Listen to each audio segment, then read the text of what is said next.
As the war in Gaza enters its third month, Hezbollah is still mentioned as a wild card in this Middle East conflict. Indeed, as a large armed force that's already engaged in skirmishes with Israel over the Lebanese border, it's both numerous, well-equipped, and possibly experienced enough to hurt Israeli forces or Israel as a state. But what exactly could Hezbollah do if it wanted to go into full-scale missile war with Israel? What sort of weapons and capabilities does it have? And what would be the final outcome of such a move against Israel?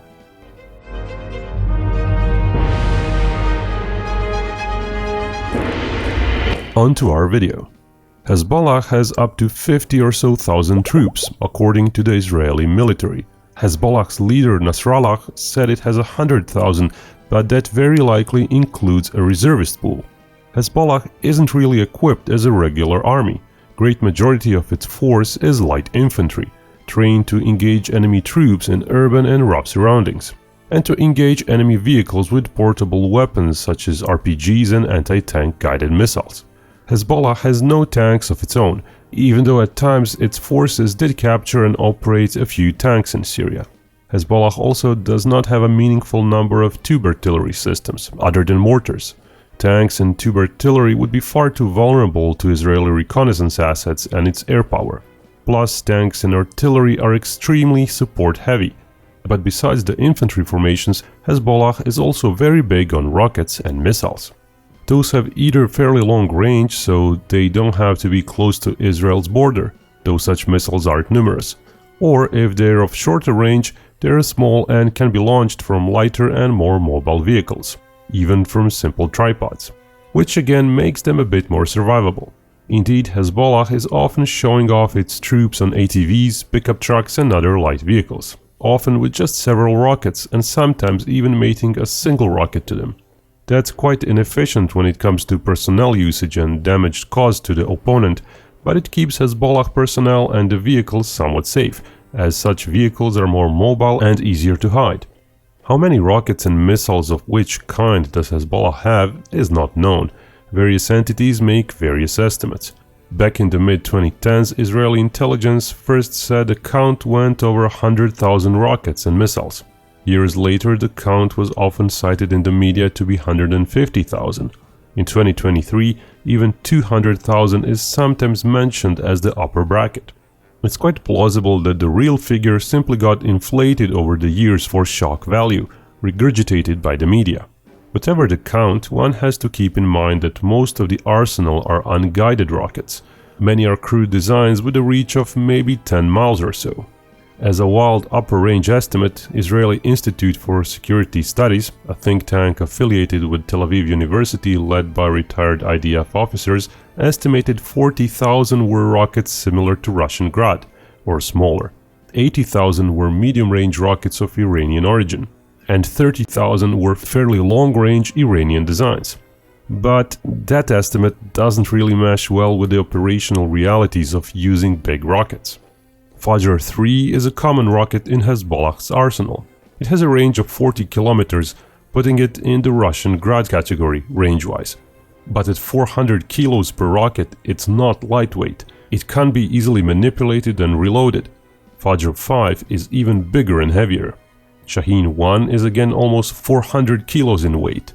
Its small range of 13 kilometers means it's just a huge bomb that's lobbed a short distance. What's much more likely prevalent in Hezbollah's rocket arsenal are the 107 and 122 mm rockets. 107s come as short models, likely Chinese derivatives for their portable Type 63 launcher. Those rockets weigh just 19 kilos and are easily reloaded, though their range is at best 10 kilometers.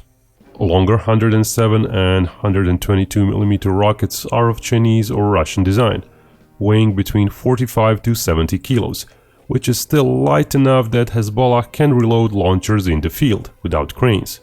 Depending on the exact model and warhead, their range is between 20 and 40 kilometers.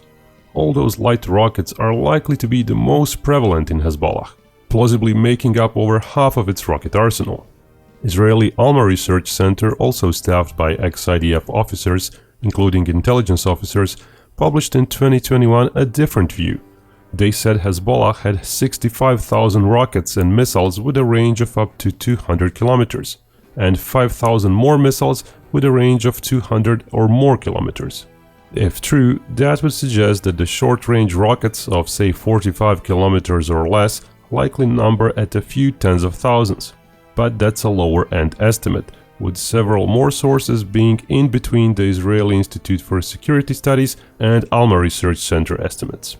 Alma also says Hezbollah has 145,000 mortars. That almost positively refers to mortar rounds, not mortar tubes, as it would far outnumber the total number of Hezbollah personnel. Mortars have been used a lot in over-border skirmishes, but they are short-range weapons, reaching several kilometers to, at best, 10 or so kilometers. Setting up weapons at the very border would be suicide, so actual reach of such weapons into Israel is very short. But let's get back to rockets. The total stockpile is not necessarily the important metric. How many launchers are there and how many personnel manning those launchers is available is also crucial. An Israeli military commander said in 2021 that Hezbollah has the capacity to fire 2,500 rockets per day into Israel. To put that in context, during the entire 34-day war of 2006, Hezbollah fired some 120 rockets per day on average, or some 4,000 in total, with 200 rockets per day being the upper range figure. Roughly 95% were Grad-type rockets, 107 and 122 mm ones. Back then, Hezbollah was estimated to have 13 to 15,000 various rockets. If Hezbollah today indeed has under 100,000 rockets, then it's unlikely it would be firing off over 2,000 a day for a prolonged period. Hamas did manage to fire thousands in a day on October 7th, but that was due to the surprise factor. Plus, they fired homemade crude designs, Qassam rockets, which are small, easily launched, and have very short range. With Israel watching the border with Lebanon, constantly overflying it with drones, it's less likely Hezbollah could amass a few hundred launch vehicles unnoticed. What is assured is that the majority of Hezbollah rocket arsenal is still unguided. A rocket will generally be directed at Israeli territory, not even necessarily at military sites. A lot of the time it will simply hit civilian areas. So Hezbollah arsenal is thus mostly a weapon of terror, or in a sense a deterrent. But such unguided rocket strikes aren't really gonna hurt Israel much, even if they amount to 2,000 rockets per day. In 2006, those 4,000 rockets killed 44 civilians. Today, many civilians have already been evacuated from the north of Israel, and if a war would start, most would shelter, so unguided strikes would most often just fall into empty fields, empty streets, or upper floors of buildings, with people sheltering below. Warheads on most Hezbollah rockets are usually up to 20 kilos, roughly similar to tube artillery rounds, far too weak to level a house, let alone a building. The Israeli Iron Dome system of missile interceptors has been built up since 2011 to fight such a threat. Israel planned to field some 15 batteries of Iron Dome, and it plausibly got to such numbers already by now. Each battery has up to 4 launchers, with 20 ready-to-fire missiles each. Each missile holds a radar seeker as well as a data link. Those interceptors aren't cheap. Rafael, the maker company, put the price tag of an individual interceptor missile at $100,000. At one point, the US was buying interceptors at $150,000 a pop. So far, the Iron Dome boasted 85 to 90% interception rate.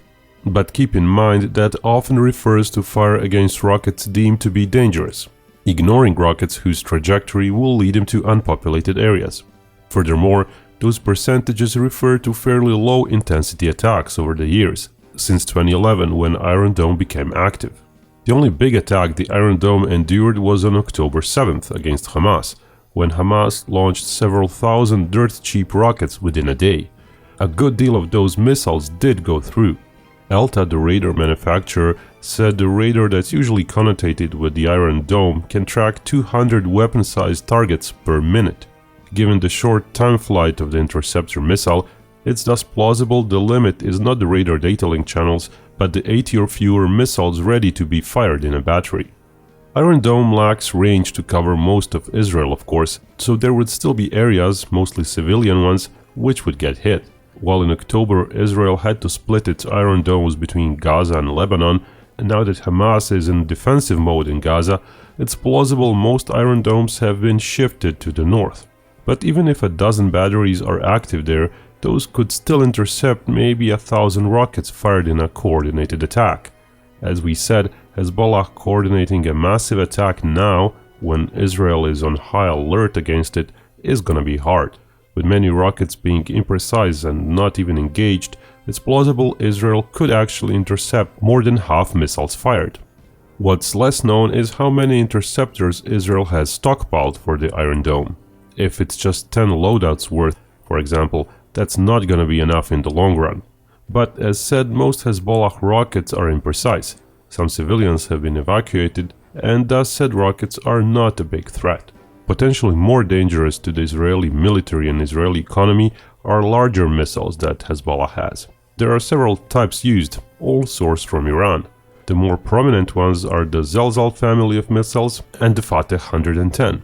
Zelzal rockets do have inertial stabilizers, so they won't veer off its trajectory too much over medium ranges. That also means their steering fins make them a prime candidate for modification, receiving satellite guidance. Israel alleged as much, saying that some Zelzals are being modified to use satellite guidance. Fateh 110 is a more advanced variant that comes with built-in satellite navigation made in Iran. It features a warhead with separate steering fins. Over the years, SatNav guidance has gotten better, so what used to be a few hundred meters error for Iran's missiles may today be under 100 meters. Iran may have also given Hezbollah some Fateh 313 missiles, which are of similar size and allegedly offer even greater precision. Netanyahu had at one point warned that Iranian missiles used by Hezbollah might have a precision error of just 10 meters. During the decade-long war in Syria, many Iranian transport planes flew to Syria. Israel says some were carrying missiles, some of which were then handed over to Hezbollah. Smaller missiles could also easily be smuggled via trucks through Iraq to Syria, again to be given to Hezbollah. That has been going on since 2013 or so.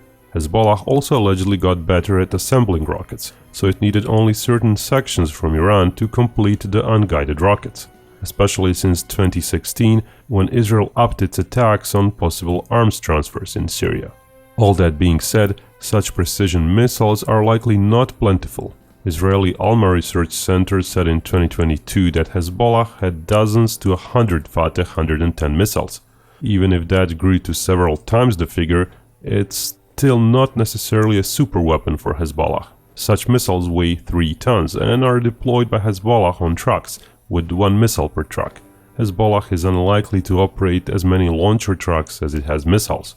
A few hundred trucks may be plausible, as the entire medium-range inventory is, again according to Alma Center, some 5,000 weapons.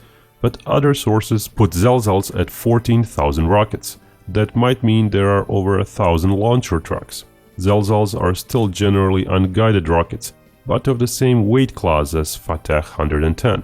Israeli Institute for National Security does say Hezbollah has a whopping 30,000 Zelzal and Fateh class medium-range rockets, but frankly their report just seems like a hyperbole. Such figures to be smuggled to Lebanon or assembled locally seem implausible. Plus a 30,000 rocket arsenal might require a few thousand launcher trucks to make operational sense, the idea being to try to oversaturate Israeli defenses and not to sprinkle a few dozen rockets per day over a whole year. Thousands of trucks would require, again, well over 10,000 personnel just for that one mission and one missile class. Hezbollah's overall personnel figures preclude that, as it likely has 30 to 50,000 active members in total. Someone has to man much more plentiful shorter-range rocket launcher trucks, not to mention infantry teams. Iron Dome interceptors generally lack speed and energy to reach such medium-range rockets. In a pinch, they might be used for terminal defense, but their coverage area would be minuscule against said rockets. Given that most Iron Dome batteries are by now probably up north, near Lebanon, defense of Tel Aviv and other central Israel areas is handled by Patriot and David Sling. Both, but especially David Sling, should be quite capable against such rockets and missiles. In theory, even the Big Arrow 3 anti-ballistic missile system could be used, though that one has been optimized to target large missiles outside Earth's atmosphere. Hezbollah's missiles with a 300-kilometer range do, however, reach outside Earth's atmosphere during their mid-course flight. Using all three systems and their over a dozen batteries combined, it's plausible Israel could intercept at least several missiles per battery, for likely over 50 missiles intercepted at once, possibly even 100, but exact capability details are simply not given out to the public. Depending on how many launcher trucks could be amassed by Hezbollah at once, hidden from Israeli view, that might represent tens of percent of Hezbollah's missile barrage, or most of it. While not a foolproof system, Israeli SAM defenses would likely intercept a fair share of threats. And again, due to most of Hezbollah's arsenal being unguided rockets, most would be weapons of terror, rather than weapons to actually hurt Israel. More precise missiles could, however, try to hit IDF air bases, ports, army bases and other fixed sites that Hezbollah spies have likely been tracking. Economic targets such as cargo ports, oil depots, power plants and others might also be targeted to inflict maximum damage. But with only hundreds of precision-guided missiles available and likely a fair share intercepted, it's not likely the end result would be grave for Israel, either its economy or its military. Hezbollah has been increasingly using drones. Alma Center estimates some 2,000 drones of various sizes in their inventory. Some are big aircraft smuggled in parts from Iran. The Ayub is Hezbollah's name given to Iranian Shahed 129. That's a drone similar in size to a US Predator drone. Ayub drone, for example, overflew Israeli Dimona nuclear reactor in 2012, flying 50 kilometers into Israeli airspace. It got shot down eventually, but only after a video feed was transmitted to Hezbollah, of which Hezbollah boasted of. Mirsad 1 and 2 are smaller drones based on Mohajer drones. Hezbollah claimed Mirsad 2 can carry 50 kilos of payload. Ababil 2 is a loitering munition kamikaze drone.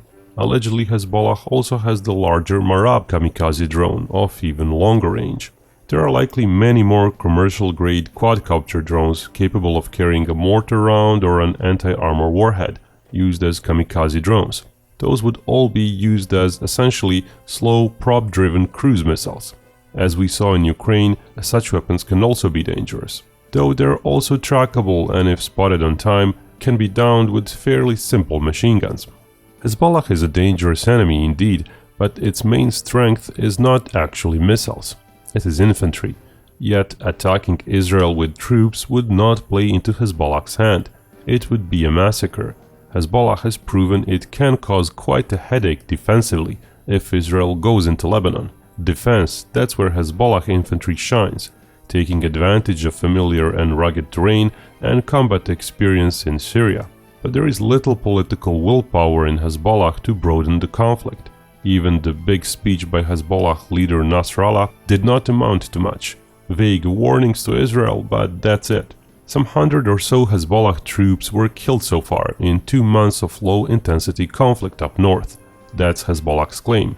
But Hezbollah also said it killed and wounded 120 Israelis as of the beginning of November, which is not a big figure, even if it's true.